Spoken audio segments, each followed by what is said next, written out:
So today's topic is about psychological research. So psychological research means if you want to do any kind of research, basically what all you need to know. Okay, so first thing you need to know is about intuition. Okay, so what is intuition? And is our intuition always right? That is the question. Okay, so you need to ask yourself whatever intuition you have about somebody. Intuition means whatever is the feeling that you get suddenly about a person. Instinct, basically, that's called instinct. So suddenly you get some kind of idea about somebody, you make prediction about, you make a guess about anything. Is that always right? So it's not always right. Sometimes it's completely wrong. Our intuitions may be always sometimes completely wrong.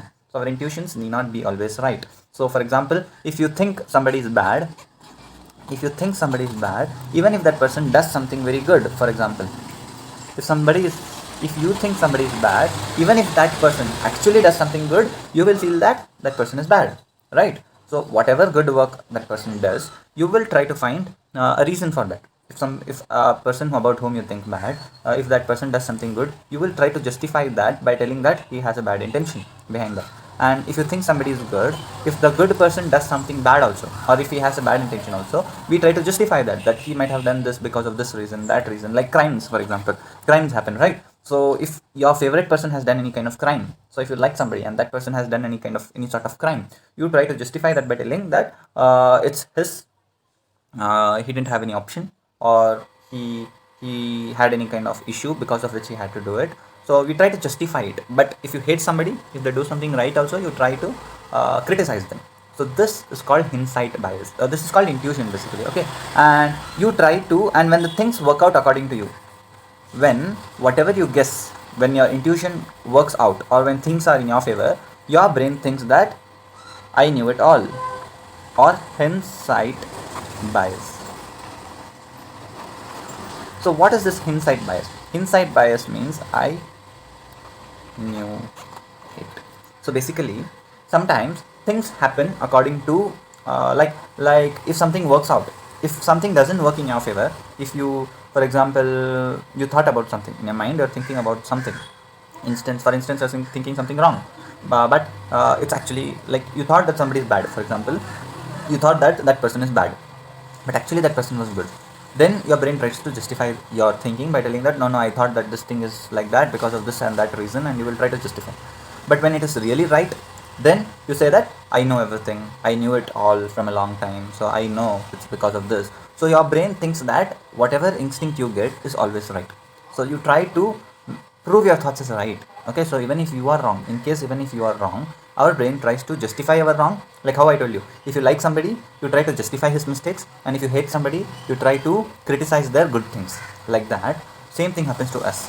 So when we do something, when we think something which actually works out, if you think of something which is actually true, our brain tries to give us a reward and tells us that whatever we thought is right, and we are always right. And when you do something wrong, so this might have happened in real life also. So in real life, you may see people who do something wrong, and then they try to justify that. So they have reasons for their whatever mistake they have done, so they give reason to that. And when they do something right, then they will tell, I'm great, I have done this thing right because of this, because I'm actually genius, like that. So it's not actually people's mistake. That is called the hindsight bias. It happens because of this phenomenon only in psychology. Okay, now let's talk about, so because of all these things, psychological research is very difficult. So I told you today's topic is about psychological research, right? So psychological research becomes very difficult because of this something called as intuition, and because of hindsight bias. So your brain may think about a phenomenon. So for example, drinking coffee gives me alertness. Drinking coffee makes me smart. I may say that drinking coffee makes me smart. But is there a proof for that? How can I prove that? Because I may feel that, oh, really it works. So same thing happens in case of medicines also. That is called the placebo effect. So sometimes you may take a medicine which actually might not be the cure for a disease, but you start to feel better because you have trust on that medicine. So some very ancient systems of medicine or something worked on the basis of trust only, basically. So if you believe something to work, it will appear to work for you. And if it doesn't work, you try to give justification that it didn't work because of this reason. So actually, what is the way to prove something, whether something is real, whether something is actually working? So for that, you need something called psychological research. So how do you do the psychological research? So now let's talk about the points in psychological research.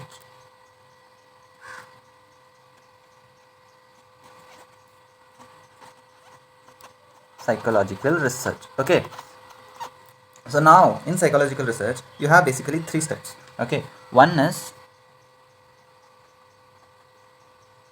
theory or hypothesis. Next is naturalistic observation.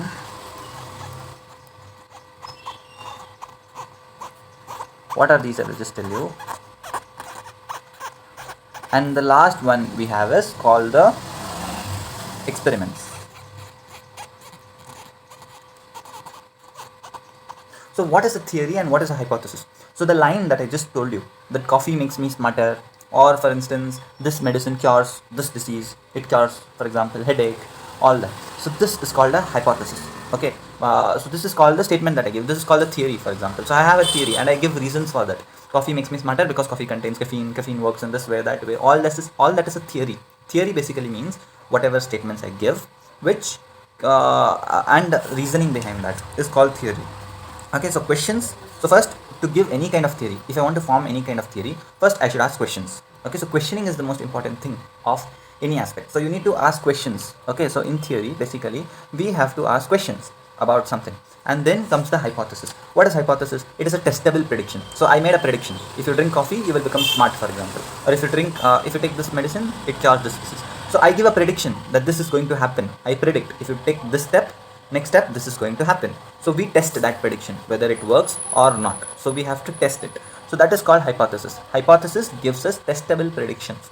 Okay, so it gives us predictions, and later we can do it, or we can replicate the experiment and we can try to do experiments on all that. Next thing is called naturalistic observation. So naturalistic observation means we observe somebody. It's like spying. Okay, so basically the other person should not know that you are spying on them or conducting an experiment. So for example, if you are conducting any kind of experiment without the other person realizing that you are spying on them, basically it's like spying. We naturally observe the other person without them realizing that you are observing them. Because if the other person knows that somebody is conducting an experiment or somebody is observing them, naturally the body, naturally unknowingly, that person may give any kind of reaction. Okay, so for example, I tell that coffee makes you smarter. So whenever that person drinks coffee, if I go in front of him and I tell him drink coffee and just solve this question, so that person may become alert if I'm giving them any type of question. And if I tell that after you drink this drug, or basically why just coffee, after you drink this drug you can solve this question better. If I tell that person that, and then if I give him the question, chances of him to solve the question are more, because he will be alert. He will think that, oh, I'm performing some kind of experiment on him, so he will do it very cautiously and results may be in my favor. So if I do any experiment by telling that it is an experiment, the chances of the result to be in my favor are more, because unconsciously we are biased. The results get biased towards me. So we have to do naturalistic observation. So naturalistic observation means without the person knowing that you are doing an observation on him, without the person realizing, we have to observe, so that we don't indirectly manipulate the other person, or our results don't get biased. So that is the reason why we have to do naturalistic observation or spying. So in that, basically we ask questions like how, we see that how one trait affects the other trait, how the two things correlate, like how a coffee is relating to this intelligence or something, whatever. So we see the correlations in naturalistic observation. Next, last thing we have is experiment. So for experiment, so now we are discussing the last step of psychological research. I told you, first you give a theory, then you give a naturalistic observation, then you conduct the experiments. So now let's talk about experiments. So the last part is the experiment, right? So let's talk about the experiment. So how do you conduct experiments now? So for experiment, you need two groups. Okay, one is called the experimental group,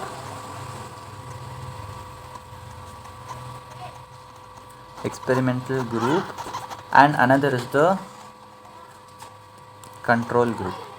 Okay, so what is experimental group and what is this control group? So basically, whenever you do experiment, you need two kinds of characters, right? You have to test how the people behave in the experiment without your drug. So if I'm testing for any drug's efficiency, how well a drug is working, I have to check without the drug how people perform, and how do normal people perform with my drug. So if my drug makes people smarter, does it actually make people smarter? So I have to compare people without the drug and with the drug.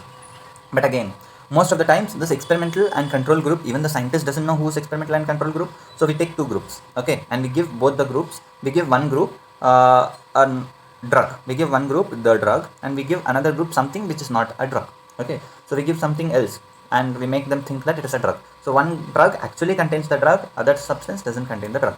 Now none of them knows which is actually the drug, which is real drug, and even the scientist doesn't know sometimes. Even the scientist, if I am conducting the experiment, even I don't know which is real drug. Then but there will be one person who will be monitoring. Okay, now we have control and experimental group. So experimental group is given the drug and control group is given the drug. We actually don't know who is the experimental group and who is the control group, but we separate it into two groups and without knowing, and we give them the drugs, and then we make them to solve question. For example, we give them a test and then we see whether they are actually becoming smarter, and then we check the results, and these results must be replicable. We should be able to replicate. Okay, so experiment group is the group which is actually going to take the drug, and control group is the group that is not going to get the real drug. So sometimes even the researchers who's performing the research doesn't know what are these two groups. That is how experiments are actually performed, real experiments in psychological research. So we studied today about those three things, right? We studied about three things that are required for psychological research. So by doing these three things, we can prove any kind of psychological thing. So if you want to prove any kind of psychological theory that you have or hypothesis, if you want to prove it, first we give the hypothesis, then we do naturalistic observation, then we can also conduct a experiment by having experimental group and control group. So these are the factors, and the scientist also doesn't know, right, who is experimental and control group. No one knows. So that this is called double blind procedure. Okay, double blind procedure, because neither the people know nor the scientist knows. So it is called double blind procedure. So let's discuss in terms of examples. So I just told you that do humans become does our brain thinking capacity improve when you take my drug? So what will be the hypothesis? Hypothesis will be that adult humans. So let's just discuss in my situation, what is the hypothesis, what is the, how will you conduct the experiment, and how will you do other things. Okay, so what should be my hypothesis? I just told that I have a drug which can make you smarter. So what should be my hypothesis? My hypothesis will be adult brains, basically adults can solve mathematic questions. For example, math problems faster with X drug. So if my drug name is X, we will tell that it's they solve their questions faster with X drug. And what is independent variable here? So there is something called independent variable. So on which variable is independent? Independent variable here is which can be varied basically. What I can vary here in my case, I can vary the drug, right? Next, dependent variable is, what is dependent variable?